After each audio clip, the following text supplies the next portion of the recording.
At 19, he left a rural hometown for university in the city. But instead of studying, he spent his day gaming, partying, staying up all night, sleeping all day. Skipping class and failing exams became normal. His mother sent living expenses every month. He burned through them in 2 weeks. After 4 wasted years, he didn't even have enough credits and had to repeat a year to graduate. He didn't think his life was a problem, because his father had always been the same.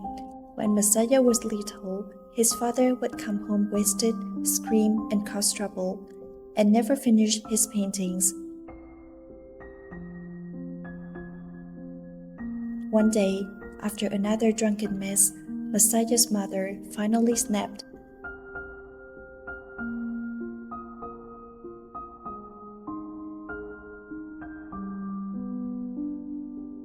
She knocked him out with a frying pan and left, taking Messiah with her. They walked along railway tracks through empty fields and green mountains. His mother held his hand and sang children's songs. The mother took Messiah to her hometown. Seeing her daughter return with the child, the grandmother immediately understood what had happened. She said nothing, but her silence was filled with worry. Having raised 4 daughters alone after losing her husband, she knew how hard life would be for a single mother.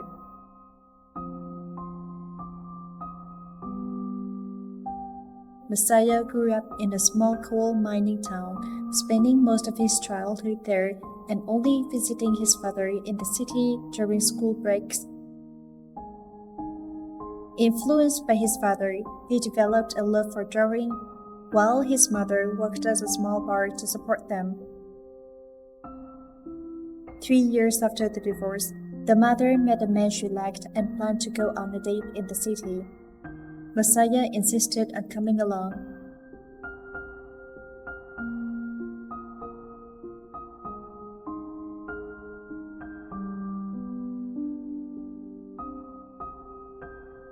Left alone with game tokens, he panicked when his mother didn't return and feared she had abandoned him. In the end, she was waiting for him where they had agreed to meet.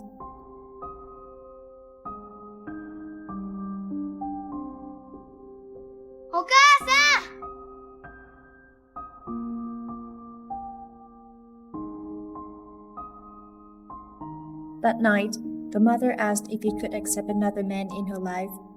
Messiah answered no. From that day on, she quietly gave up the idea of remarrying.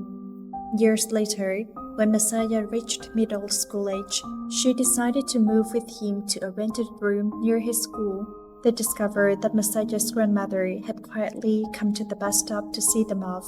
Just as when they arrived years ago, she said nothing, only the same deep concern filled her eyes as the bus slowly drove away and her figure faded from view.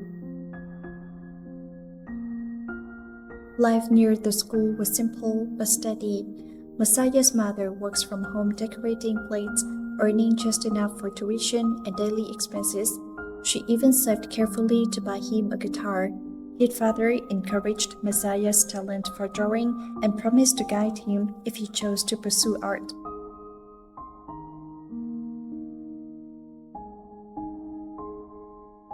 By Messiah's final year of middle school, the coal mining town had grown desolate as resources ran out.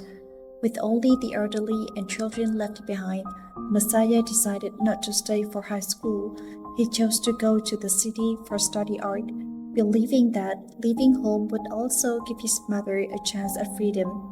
He studied drawing under his father and successfully entered an art high school in the city. On the day he left, his mother walked him to the station, repeating the same reminders to eat well and study hard. All the words she hadn't said turned into a silent gaze.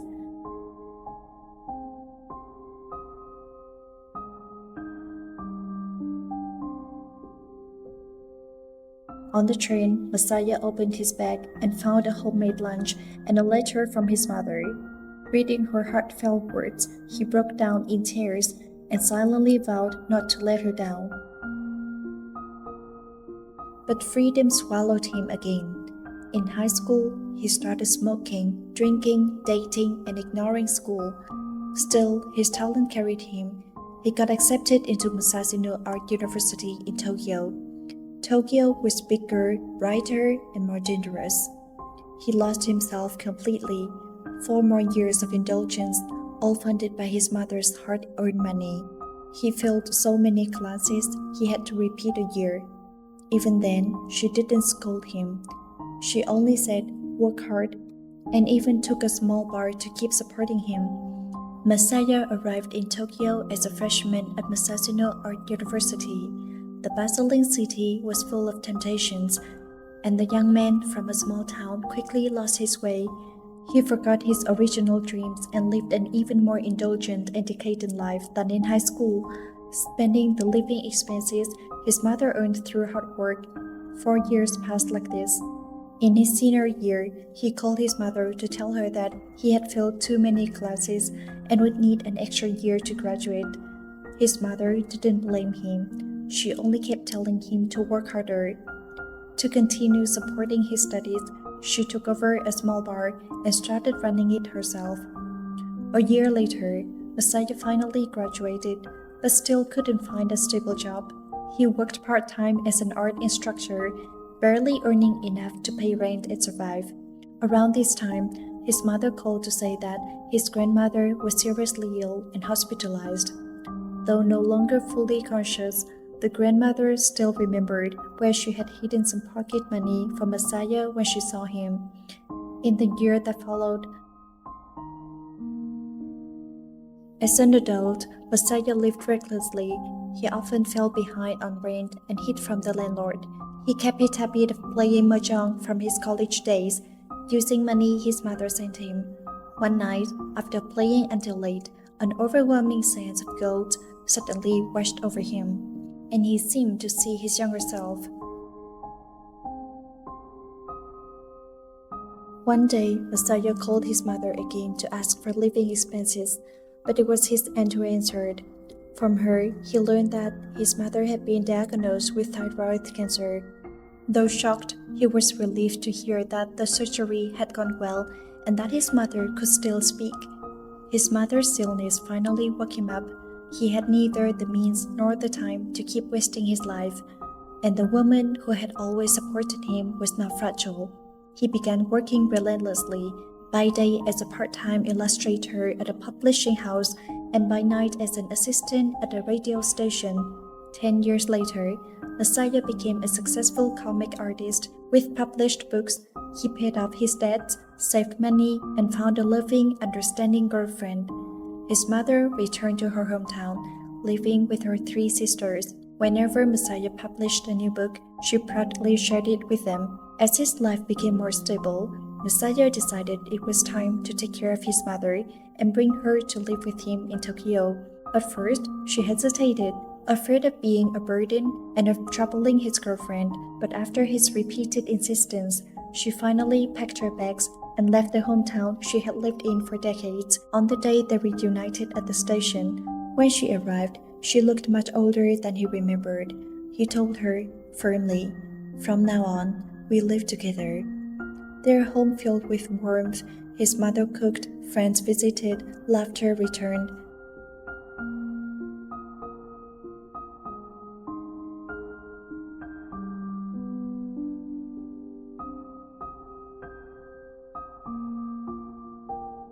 But happiness didn't last long. 7 years later, her cancer returned. This time, it had spread to her organs, and surgery was no longer an option. Chemotherapy was the only way to prolong her life. Masaya stayed by her side, working while caring for her in the hospital. Before chemotherapy began, he took her home for one night. That evening, she quietly prepared a box of belongings, labeled to be opened only after her death. The next morning, as they crossed the street on their way back to the hospital, Masaya held his mother's hand for the first time. Years ago, she had held his hand and led him toward the sunrise. Now he was guiding her toward the sunset.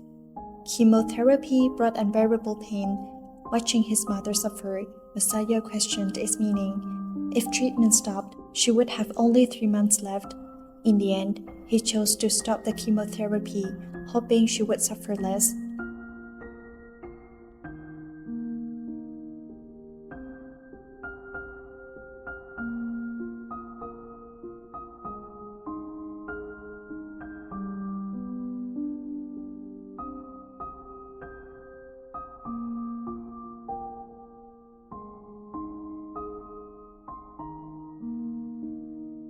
Afterward, the pain and vomiting stopped. One day, her 3 sisters took her out of the hospital. That night, Messiah found her sleeping peacefully. When she woke, she told him she had cooked fish and soup at home for him. Only then did he realize she hadn't gone out shopping. She had dragged her sick body home just to make him a meal. Even at the end of her life, she was still worried he hadn't eaten enough. 2 months later, Messiah's mother passed away. While guests gathered downstairs, Messiah sat quietly beside her upstairs, keeping vigil. During that time, the publisher called, urging him to finish a comic due for release the next day. He refused at first, saying he couldn't work, but then he remembered what his mother had always said, that nothing made her happier than seeing him work hard. So he picked up his pen and began to draw, hoping his mother could leave this world in good spirits. Beside her body, he completed a light-hearted, humorous comic, the kind she liked most. Exhausted, he leaned against her, just as he had when he was a child. After the funeral, life slowly returned to silence.